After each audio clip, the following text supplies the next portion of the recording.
ମୁନା ବେହେରା କହୁଛି। ଆଉ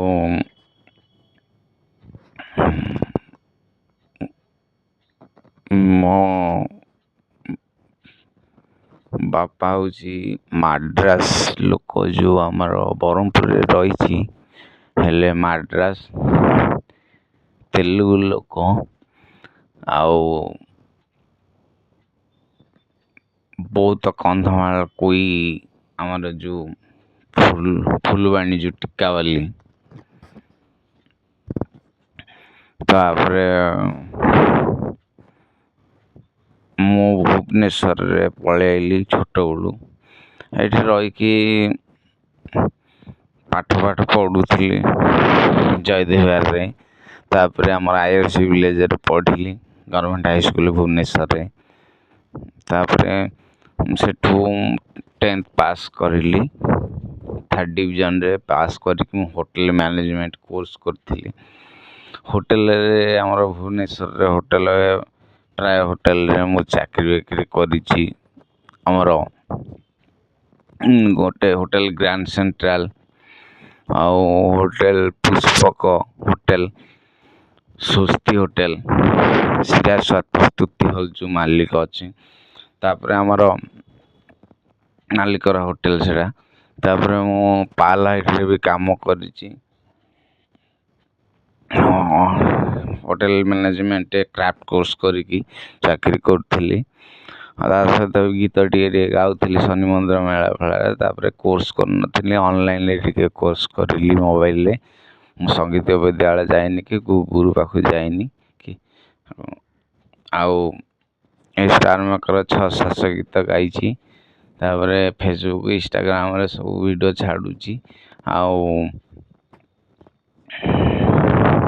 ୟୁଟ୍ୟୁବରେ ବି ଛାଡ଼ିଲିଣି, ଭିୟୁ ବଢ଼ୁନି। ତାପରେ ମନିଟାଇଜ୍ ହେଇନି, ୟୁଟ୍ୟୁବର ୱାଇଫାଇରେ ଆଡ଼୍ ହେଇନି। ଆଉ ଫର୍ଣ୍ଣିଚରରେ କାମ କରୁଛି, ମୁଁ ଚଳୁଛି। ଆଉ ତାପରେ ପାର୍ଟ ଟାଇମ୍ ପାଇଁ ଟାଇମ୍ ମିଳିଲେ ଟିକେ ସିଙ୍ଗିଂ, ରିଆଜ ଫିଆଜ, ମର୍ଣ୍ଣିଂ ରିଆଜ କି ଇଭିନିଂ ରିଆଜ କେତେବେଳେ କେମିତି ଟିକେ କରୁଛି। ମୋର କ୍ୟାସିଓ ଫ୍ୟାସିଓ ନାହିଁ। ଆଉ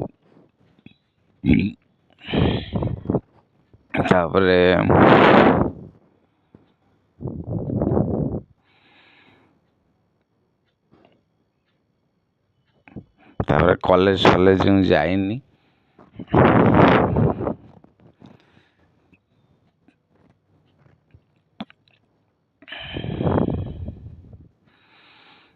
ତାପରେ ମୁଁ ଟିକେ କୌଣସି ଗୀତରେ ବି ତ୍ରୁଟି ଭୁଲ ଥାଇପାରେ, କୌଣସି କଥାରେ ବି ତ୍ରୁଟି ଭୁଲ ଥାଇପାରେ। ମୁଁ ଏକେଲା ରହୁ, ମାଇଣ୍ଡ ଲେବୁଲ୍ ଯାହା ଅଛି ଭୁଲ ଠିକ୍ ହେଇ କଥାରେ ରହିପାରେ। ତେଣୁକରି ପବ୍ଲିକ୍, ସରକାର, ମିଡ଼ିଆକୁ ମୁଁ କ୍ଷମା ମାଗୁଛି। ଆଉ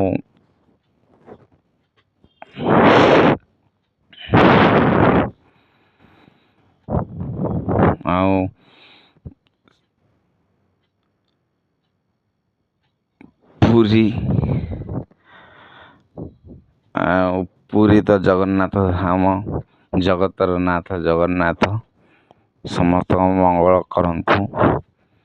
ଆଉ କୌଣସି ମା'ଙ୍କ ବା ଈଶ୍ୱର କୃପାରେ ସବୁକିଛି ଭଲ ହଉ। ସମସ୍ତଙ୍କର ମା' କଳସ ପୂର୍ଣ୍ଣ କରନ୍ତୁ, ଈଶ୍ୱର ସମସ୍ତଙ୍କ ମଙ୍ଗଳ କରନ୍ତୁ। ଥ୍ୟାଙ୍କ ୟୁ, ଧନ୍ୟବାଦ।